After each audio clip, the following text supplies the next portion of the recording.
Okay जैसे ही हमने इंटरव्यू स्टार्ट किया दैट गाइस स्टार्टेड मतलब ऑब्वियसली दे आर वर्किंग उनका वो काम चालू हो गया. I don't know if you guys seeing them या not with this but I will show you guys. वो started making a lot of noise. So yeah, we are doing the interview inside the house now. Alright, so welcome back everyone. Thanks a lot for joining us. So I have Avinash with me. He's actually a colleague of mine. He used to be a colleague of mine. So yeah, he has Himalayan Scrambler and he's been using it probably for like 2 or 3 years. And we're probably will be doing. We're going to get his perspective on how long he's been using the bike, how has been his experience with the bike. So yeah, we'll start. Avinash bhai, thank you very much for joining. Most welcome. More than happy to do this. Cool. So help us with the bike जो हमने अभी दिखा दिया लोगों को. So उसका variant कौन सा है? When did you buy it? So ये है Himalayan Scram 411. Okay. Himalayan platform पे ही it is designed. Okay. But it's basically was designed because Royal Enfield didn't have like a scrambler version in its lineup. Okay. So cool. They used the Himalayan platform, modified it a bit, and we'll talk about that a bit more later, but they modified it a bit, made it look more like a scrambler than a off-roader, and then they released it in somewhere around 2021 if I'm not wrong, and I bought it last year in 2022. Also, you've been using it for like 2 years, close to 2 years now. Okay. So like my bike knowledge is zero, so can we call it as a naked bike? It's not your typical naked bike, because when you're saying naked bike, then you're referencing to something like KTM Duke 200. Right. In terms of it being a track bike and having the fairings that usually track bikes have, it doesn't have that. Okay. But it's not as simplistic as KTM Duke was, which I had before, as you know. Yeah. So it would more fall in the category of scrambler off-roader variant rather than like a typical city naked bike like KTM. Okay, cool. So help me with this. So when you were buying this, I'm pretty sure you had other options also. What were the other options you had, and why did you choose this one? So I am like a huge KTM Duke fan. Right. Always have been. Right. So the first bike that I tried was Duke, and I loved it. Same experience, the power delivery, the seating position, everything is familiar, and I really liked it. And I was going to most likely buy Duke 250 at that point. Okay. But to be very candid, I was never a fan of Royal Enfield because of the kind of bikes they made. Right. And the way they looked. It never. I mean, these are not bad bikes, but they never appealed to me. Sure. Okay. And then a friend suggested me to try Hunter. Himalayan. Yeah, the Enfield. Royal Enfield Hunter, the new one. And that is where Royal Enfield is like making a switch from, like they know that the market that they have had captured based on their past designs may not be enough for them to capture newer markets, the more younger generation. And that is why they came up with the idea of something that is very different, which was, I mean, the first one in their lineup, which was very different, was Himalayan itself. Okay. In 2019. But after that, a more trendy, more city bike, which is not an off-roader, was Hunter. Okay. And so I went to test drive that. I didn't really like Hunter. Again, personal choice, not that it's a bad bike, but I didn't like it. I didn't like the vibrations that I felt when I was sitting on it.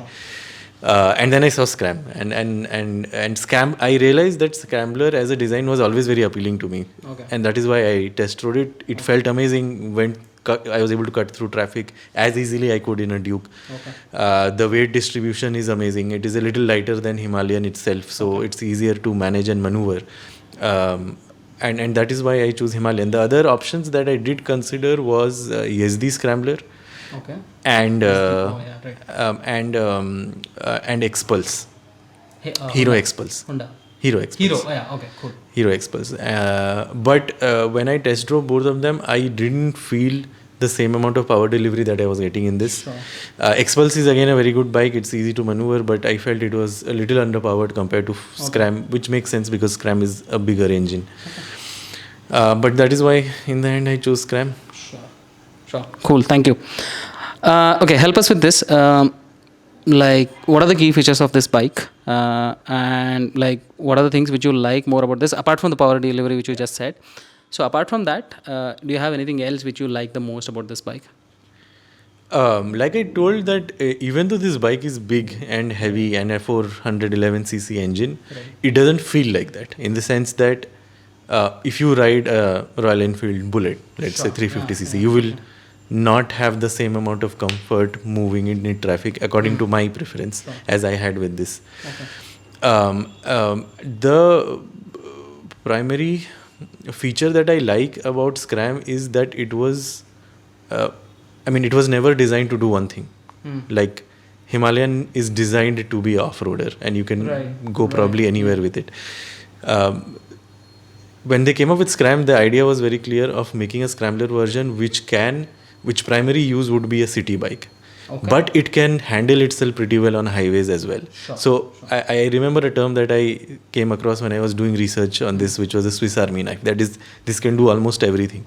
Not as well as off-roader as well as Himalayan is, but it does have off-road capabilities. It is as good as probably and is easy to maneuver as KTM Duke in traffic. So it can basically do everything, and that's what I like about it, because it gives me that option of taking it anywhere that I want. And on my highway rides where the roads have been bad, I didn't feel anything.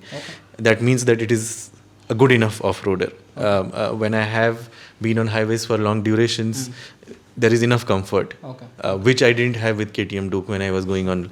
So I'll come back to the term that it's more of a Swiss Army knife because it can do almost everything. And that is why I love it. That's what was differentiating feature. Okay, so you said that, it's more like an off-roader. So pretty much like an all-rounder, right? Yeah. So have you done any off-roading with this? I have done little bit of off-roading, not so off-roading as like a proper off-roading thing. Yeah, it's not something that I usually do, but I have taken it intentionally to test its off-roading capabilities a couple of times.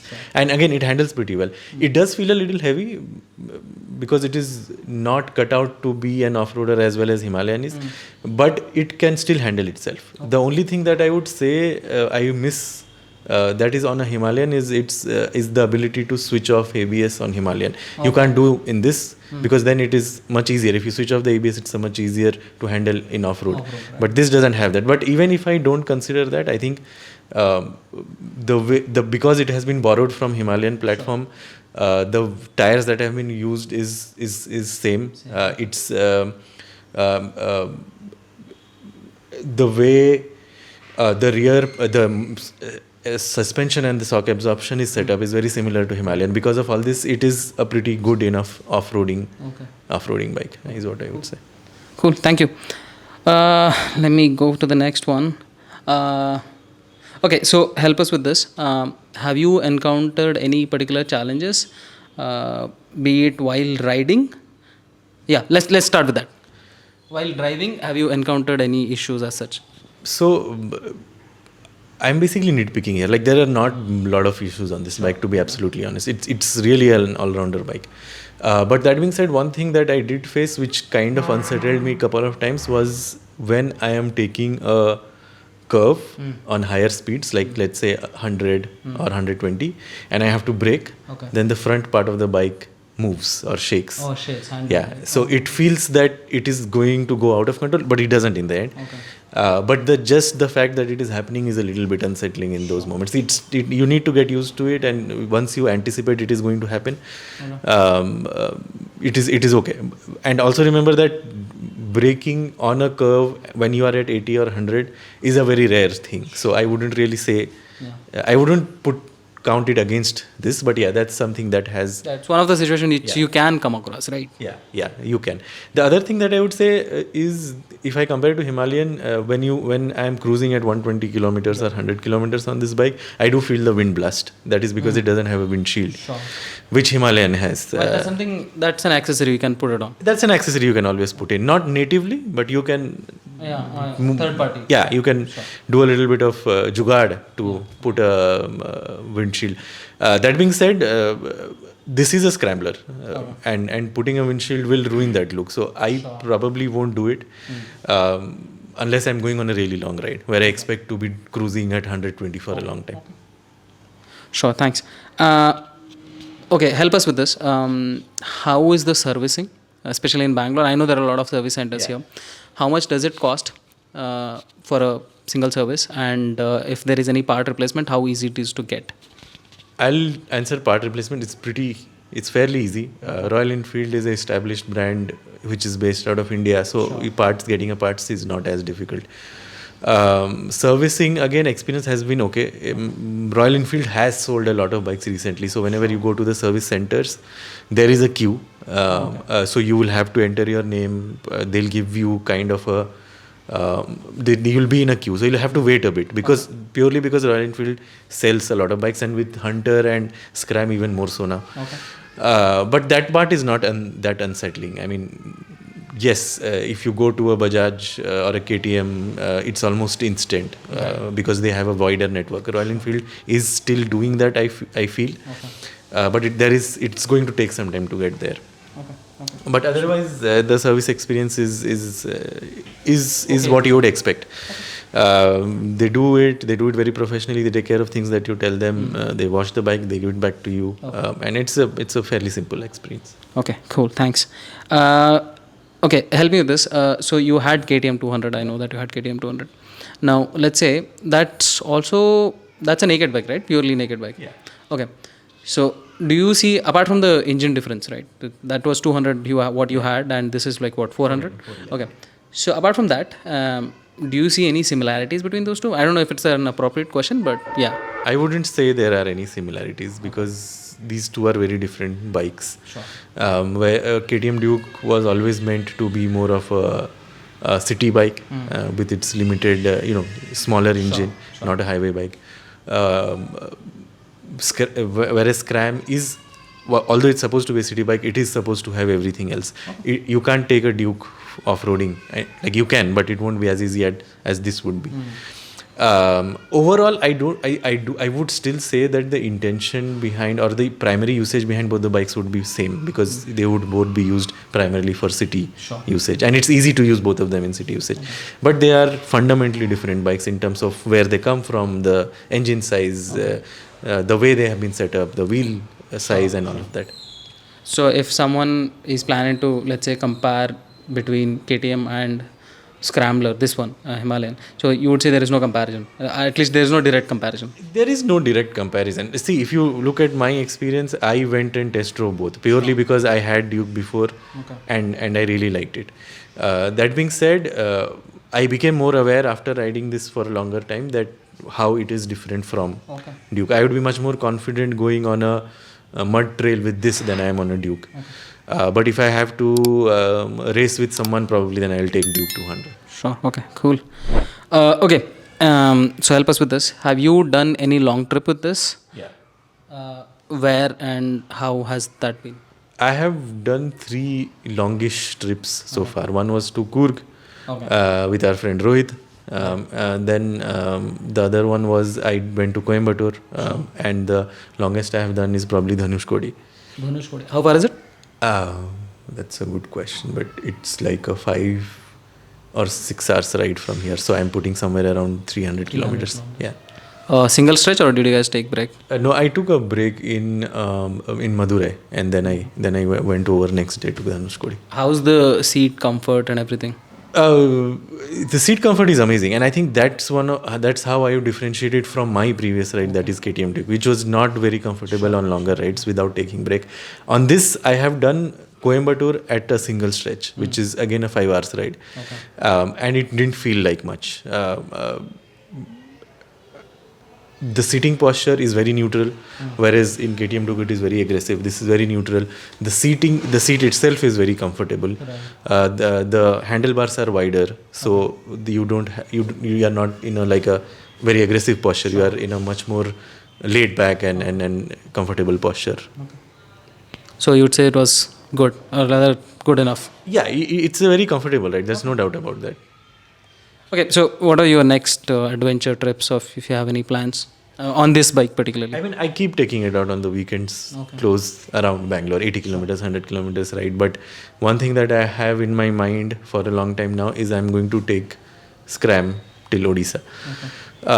Yeah, that would be a 1500 kilometer ride if I'm not wrong. 4 days around it would take me. That's I have top of my mind.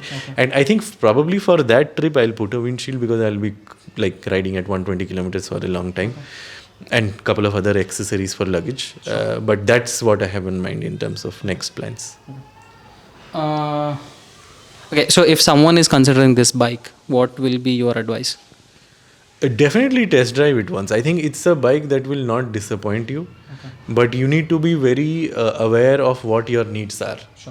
This is a bigger engine, so you can take it to higher speeds, but the time it takes to get to 0 to 100 is probably a bit more than, and if that matters to you, like if you want to be really fast, then you should test drive in and see if it is, if you are happy enough with the power delivery. But otherwise, I would suggest, like within the budget of three and a half, I think this is one of the best bikes that is on the market, with all round capabilities, fuel efficiency, service experience, network of service centers. Considering all of that, I think this is one of the best bikes in that range, and I would definitely, in that budget range, if you are not particular about what kind of bike you have, or you don't have something specific in your mind, I would definitely suggest everyone to test drive it once and then decide. Okay, so yeah, thank you. So I think the answer for this is yes, but yeah. Would you consider this bike as a good purchase if you look at a long-term ownership? I would, because like again, when you say long term, your priorities might change over time, in time periods. So that ways, again, I would definitely suggest this bike, because this is, again, coming back to Swiss Army knife, all-rounder capabilities. You are in the mood to do a lot of long rides. You can take this. Definitely. You don't want to, you have a necessity to do city rides, commute every day. Again, this is your bike. With the fuel efficiency and the comfort, you can ride it all day and you won't feel like anything within the city. So from a long-term ownership perspective, I intend to do that. And I would definitely say yes if anybody wants to, because again, it is multi-purpose and you can use it for everything. So even if your priorities change over a period of time, you can still use it very effectively. Okay, cool. I think I finished all my questions. Thank you very much. I just got one question out of the box, basically. Yeah. Given a chance, would you trade this one for a brand new KTM 390? That's a good question, because I always have felt biased towards KTM. I loved Duke, and given a chance without traded it, I think my answer would still be no, because I think I haven't really explored this bike to its full potential. That's what I intend to do when I take it on that 1500 kilometer ride. My reason to probably not choose Duke at this point in my life is probably because of my age also. KTM Duke is not as easy to handle. I mean, you will feel more fatigued if you're taking it on a longish rides, and I plan to do longer rides. And that is the reason I would probably choose this, because this is easier on your body. The seating posture, the shock absorption, the suspension, it all makes it a much more comfortable ride, and that would be my reason to not choose 390. Yeah, great. Thank you very much, bhai. Thanks for sharing your experience. I think that's all I wanted to say. Thanks a lot for watching, everybody. Make sure you subscribe to the channel. We have more stuffs to come. Next one, I'm probably planning to do with another friend of mine. Rohit has got Daytona. I'm gonna have to check with his schedule also, but yeah, I'm sure I'll be able to get that out. So yeah, thanks a lot for watching. See you. Bye.